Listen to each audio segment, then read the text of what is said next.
All right, so first off, welcome to the first episode of Skyline Sports Spotlight. That's the podcast I'm doing with this dude right here. Point guard for the men's basketball team here at Skyline, Achilles Woodson. How you doing, man? Good, man. I'm glad for y'all for having me. I'm thankful. Appreciate it. Yeah, I do want to emphasize that this is the first ever guest I'm having on the show. So I appreciate that, man. I appreciate you talking to me. It's a pleasure, bro. Yeah, it's a cool. pleasure being the first one to start it off. Yeah, it's so cool, dude. So cool. All right, so first thing I'll ask you is because we know each other from interviewing. You know, I've interviewed you after games and stuff like that.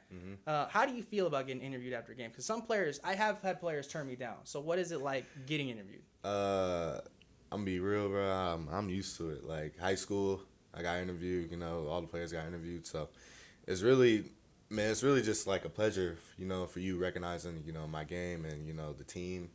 So it's really a courtesy for us, and I know, you know, what you do requires that. You know, to, you know, so I'll never turn down like an interview or anything like that. So it's just me. Always been doing it since I was, you know, in high school. So it's just a everyday thing for me. Cool. Yeah, I was gonna say I was wondering how it was in high school because I know I was a reporter like that too back in then. But yeah, cool. I appreciate that, man. Because you know I always appreciate players that you know do have that conversation because I get it. I play baseball and sometimes you got you know there's moments where it's like hey don't talk you know we gotta lock in and stuff like that, right? Like for Grossi was like not now. One time I was like I got you, dude. I ain't never gonna get mad at you for telling me no. So Yeah. I get it. But thank you for that. I appreciate you know For sure. you get us. So obviously in JUCO there is some recruiting involved, right? How did you get recruited to Skyline, and what was that process like for you? Man, how I got recruited, you know, Coach P, you know, he was following me through high school. You know, he really liked my game, and you know, I got the pleasure. You know, he came to my practice one time, and you know, and I'm not gonna lie, I was kind of lenient. Like I didn't know what I was gonna do. You know, at the time, I don't know where I was gonna go, so. You know, he just, you know, called me. You know, I went to his workout. You know, and I saw it was a family here. And, you know, it's really like it's a culture thing. Like he didn't really emphasize on like, oh yeah, we have these players, we have this, it's that. It's more of like a togetherness. Yeah. So I really fell in love with that, and plus I think I joined probably late in the summer, like June, July. Usually recruits are coming in March, April, springs, and I joined hecka late. So it was really me, you know, feeling the family here and the culture and how they did things. So Cool. Yeah, because I was gonna say, you know, when I played for the baseball team here, everybody gets recruited, right? Yeah. But I know that it's different for every player, right? Because junior college is not the same as getting recruited for a 4-year, and a lot of guys that's their main goal. So to hear that and to kind of hear you see the culture here and kind of that's the reason why you came. That's an awesome story to kind of have, you know, because not everybody gets that, right? It's always cool to do that. So it's more of a family, man. Yeah. You ain't get that. You don't get that from many places. Yeah. Especially JUCOs. Yeah, that's true. So. That's true. No, I was amazed by it. I mean, how close you, because every single time I interview one of you guys, it's always our togetherness. Yeah. Always togetherness is the word, you know?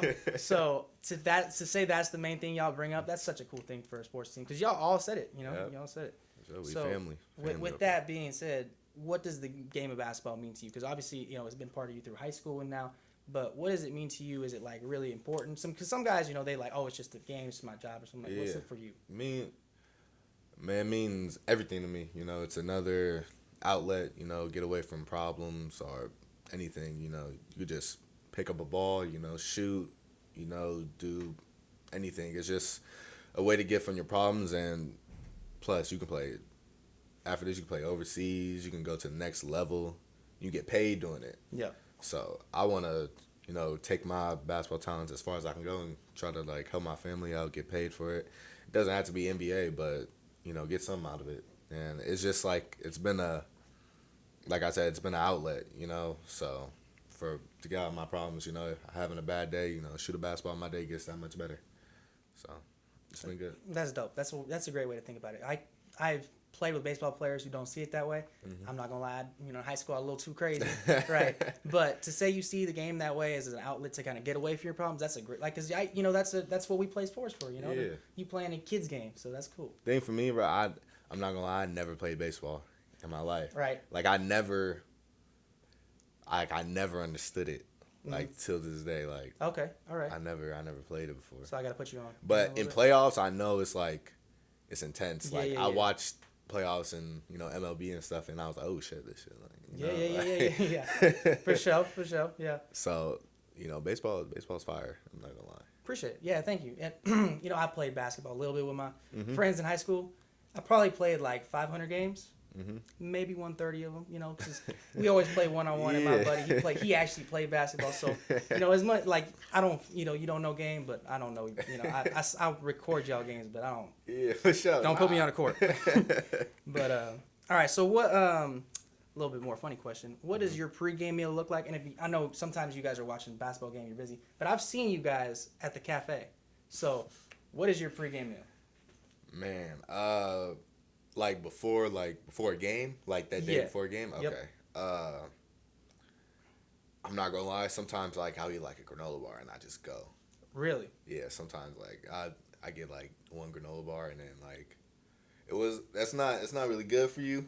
Because my coach says I need a lot of calories, but sometimes I eat a granola bar. Or I'm not gonna lie, like one day I ate like an acai bowl. I felt good, had energy during the game. But when I don't feel like eating, I'm like, I ain't doing all that. I'm finna eat this granola bar, eat an orange, and hope I'm ready to go. So you don't need a lot to get yourself going. I don't eat a lot.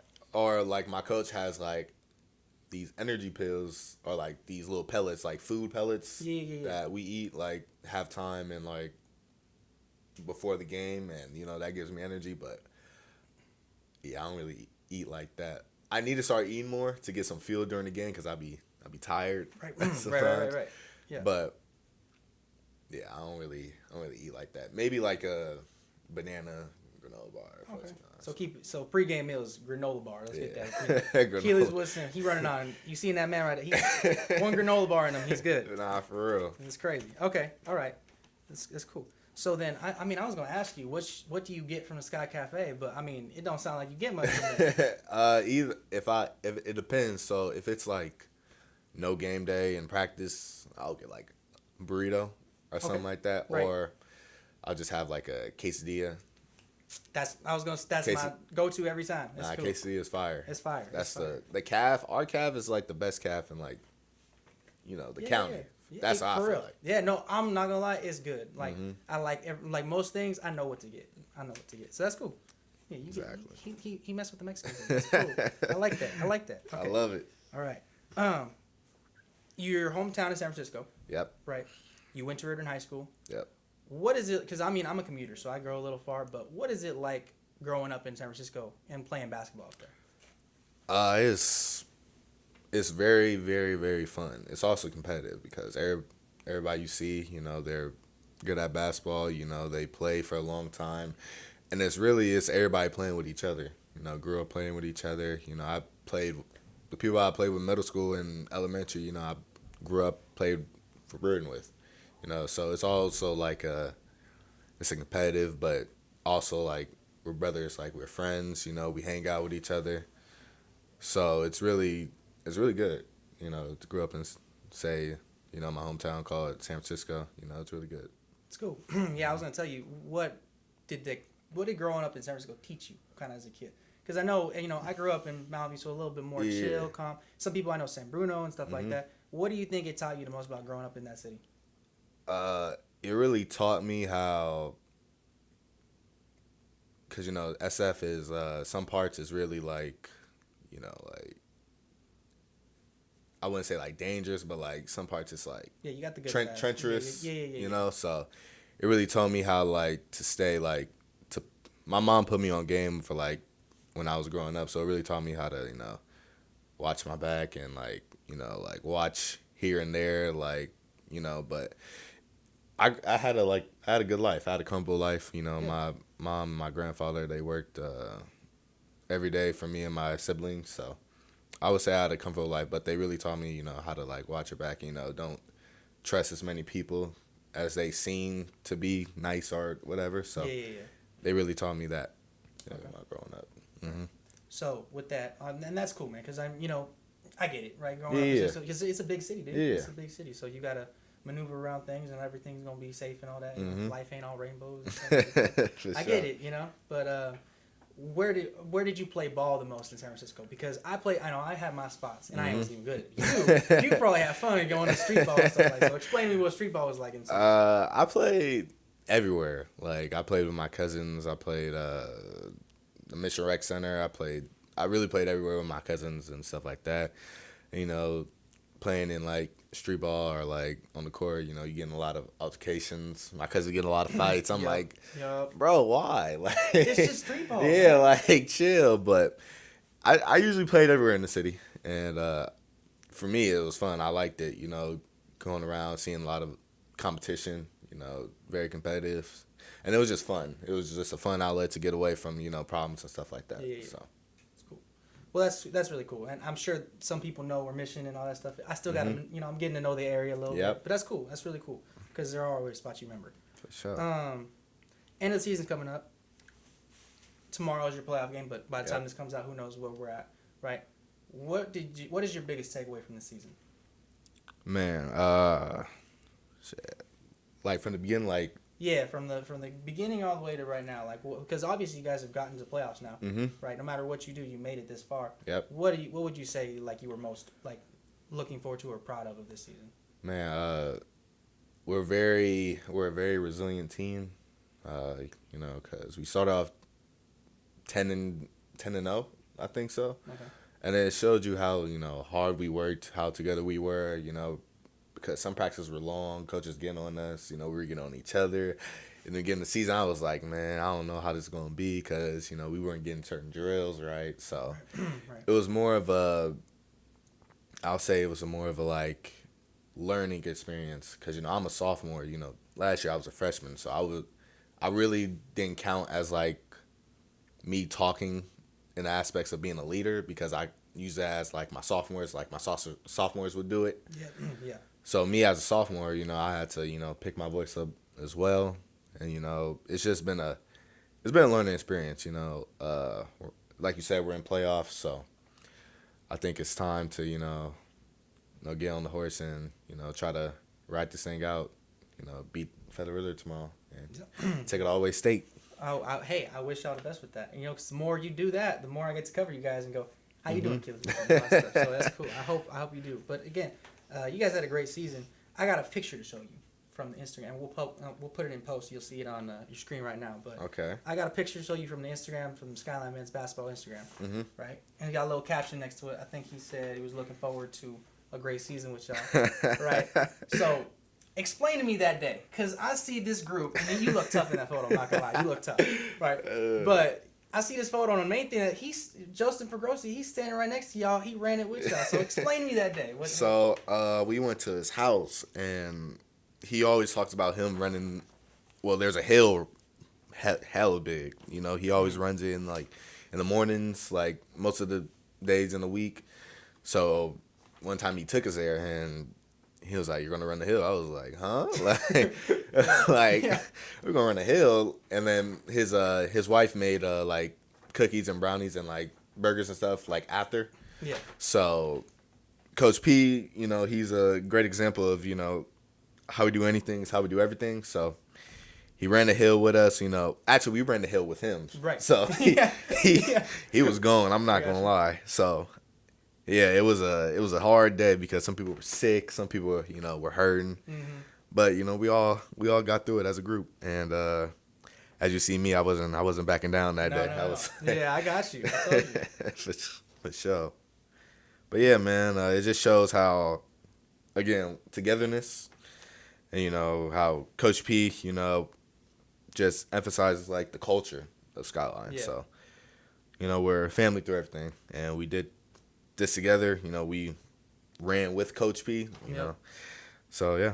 Yeah. Well, you can either hold on to that. I can take that back. Oh yeah, I'm holding on. Yeah, hold on to it. Hold on. Yeah, keep that. Right there. Yeah, I was gonna say it's a little souvenir right there. But yeah, that was in September of last year. So that's to say how far you guys come. I thought that was pretty cool. We started early, like after season, like after my last season, we started like April. Damn. Yeah. Like heck early. April, you know, seasons really until like ends like March. Yeah. So my season was like kind of all year round. Yeah. A little bit. Well, I mean, when you're a sports player in college, Yep. they kind of emphasize that with you, whether you on the court with them or not. Yep. Right? So that's cool. That's really cool. Mm-hmm. So obviously you showed me a little bit what that guy's like, but what is it like playing for Grossi? Like, what is it like in that experience? Because from what I get into players, and you seen it on sophomore night, what is it like to kind of have that coach to have your back like that? It means a lot. He really, again, I'm gonna say it again, emphasize on culture and family, but for the coach to like have your back, like to have your back through anything, that just motivates the players to like during the game just go hard, like whatever mistake you make, he always has your back, and you always got his back, so Yeah. it really makes you want to go the hardest that you can go every time on the court, and like to not do it just for him, but do it for yourself. To Coach P, wants to see you win. Like he cares about your growth, your career. Like he cares about you as a player, because he always says, coaches aren't the ones who's playing. It's you guys. We're just giving you the information, like the keys. That's why we're coaches. So it's really good to have like a coach, to have your back like that anytime in the day of the day. Well, that's cool, man. I really want to hear that, because you know what, it's cool that you guys have that kind of coach behind you, because not everybody gets that. Like you said, not everybody has a culture like Skyline for junior college. That's awesome, and I love hearing that story every time you guys talk about it. But sophomore night, coach gave a speech for every single one of you guys, right? Yep. And one thing he said for you was Mr. Clutch. Now you tell me when that started and how that started. Man, do it got to be like here, or like can it be like just whenever you think it started for you, because Mr. Clutch could be Yeah. Achilles always Mr. Clutch, right? So tell me about that. Man, I'm not gonna lie, it started when I was like in 6th grade, man. Wow. Yeah.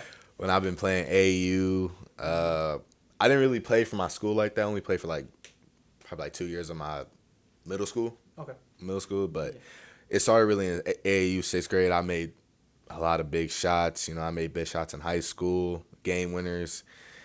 And, I think it's just me being, that confident person, like, hey, I want the ball in my hand at the end of the game. So, yeah, it's just it started a minute ago, not just Skyline, but I've been making big shots, and I'm comfortable with taking them, miss or not. So I'll live with the results, later. Cool.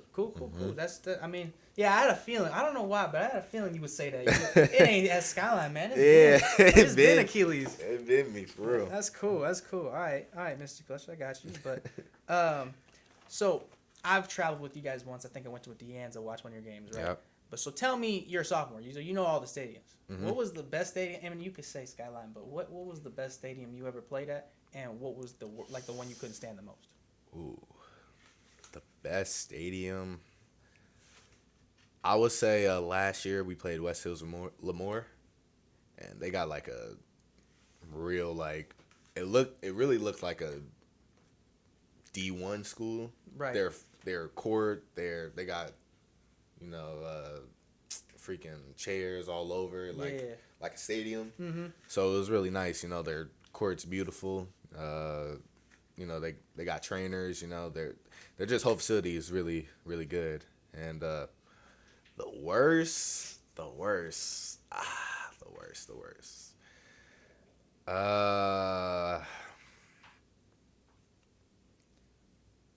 Like this season, or like just from all the colleges you got, because I'll be honest, I went to Deanza and I was sadly disappointed.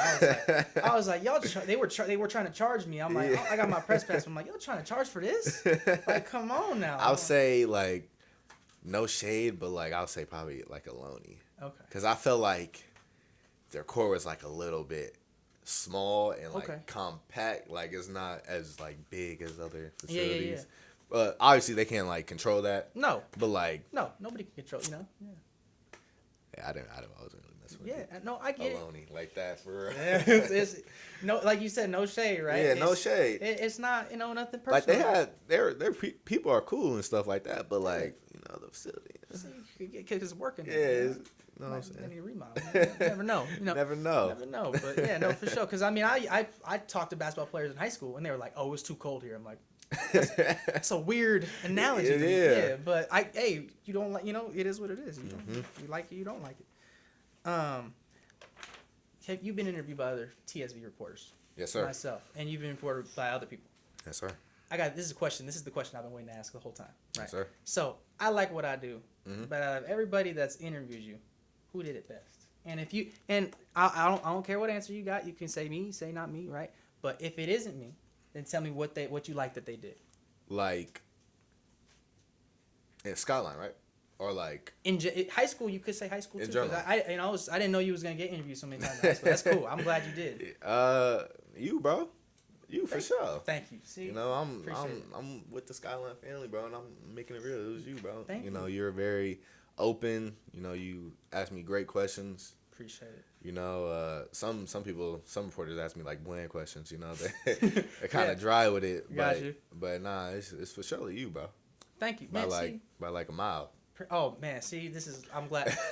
I only asked this question for me, y'all. I'm gonna be honest, because I'm like, I talk to this guy so much. That's cool, man. Because you know, I'm trying to get better too. You know, Yeah. Because sometimes I ask a question, I'm like, man, I shouldn't Nah. have I should, you know, you take that shot. Now, maybe my shot.